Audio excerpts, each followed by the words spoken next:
चर्चा में है। वजह केवल एक है, बीपीएससी।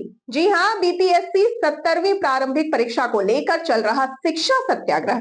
राजधानी के गर्दनी बाग स्थित धरना स्थल पर जिस सत्याग्रह को लेकर बीपीएससी के अभ्यर्थी लगातार अपनी मांगों को बुलंद किए हुए हैं, उसी शिक्षा सत्याग्रह में जन सुराज के सूत्रधार यानी कि प्रशांत किशोर द्वारा अभ्यर्थियों से कही गई बात ने इसे चर्चा के दूसरे मोड़ पर लाकर खड़ा कर दिया है।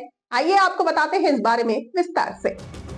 इस शिक्षा सत्याग्रह में सियासत की एंट्री हो गई है। जी हाँ, बात यही नहीं रुकी, एक तरह से इस पूरे आंदोलन को हाईजैक भी कर लिया गया और इसमें कोई एक दल नहीं बल्कि बारी बारी से बिहार के सभी विपक्षी दल शामिल रहे। दरअसल इस पूरे शिक्षा सत्याग्रह की नींव जिस छात्र नेता ने रखी वही इससे अलग हो गया। बीपीएससी में कथित रूप से धांधली, नॉर्मलाइजेशन और अन्य बातों को लेकर सबसे पहले छात्र नेता दिलीप ने अपनी आवाज को उठाया।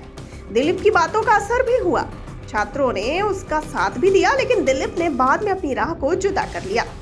दिलीप से जुड़े लोगों की माने तो उन्होंने अपनी राह को इसलिए बदला क्योंकि उससे ये लग रहा था कि उनके आंदोलन को हैक करने की कोशिश की जा रही है।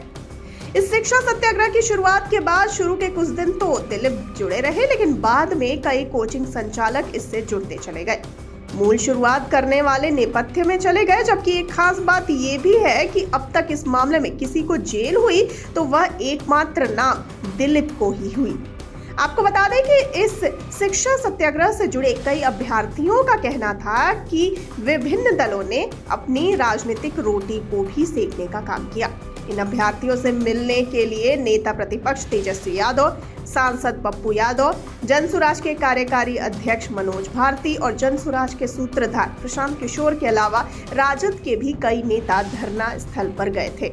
इन अभ्यर्थियों ने ही खुद यहाँ तक कह दिया कि अगर यहाँ कोई राजनीतिक रोटी सेकने के लिए आ रहा है तो वो इस जगह से चला जाए, लेकिन अगर कोई इंसाफ दिलाने की नीयत से साथ देना चाहता है तो उसका स्वागत है। बीपीएससी अभ्यर्थियों ने इसी प्रकार की सीधी बात जनसुराज के कार्यकारी अध्यक्ष मनोज भारती से तब कही थी जब वो धरना स्थल पर गए हुए थे। इस शिक्षा सत्याग्रह को लेकर एक वीडियो भी तेजी से वायरल हुआ, जिसमें जनसुराज के सूत्रधार प्रशांत किशोर देर रात धरना स्थल पर जाड़े में ओढ़े जाने वाले कंबल की फंडिंग की बात कह रहे हैं। हालांकि उनकी इस बात का मौके पर उपस्थित अभ्यर्थी पुरजोर तरीके से विरोध भी करते हुए दिखाई दिए।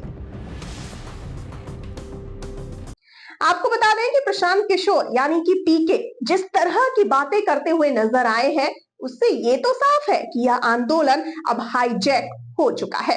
आपका इस पर क्या कहना है? अपनी राय हमें बताइए कमेंट सेक्शन में। जाते जाते इस वाली वीडियो को कर दीजिए लाइक और शेयर और चैनल को सब्सक्राइब करना बिल्कुल ना भूलिए। मुझे दीजिए इजाजत, नमस्कार।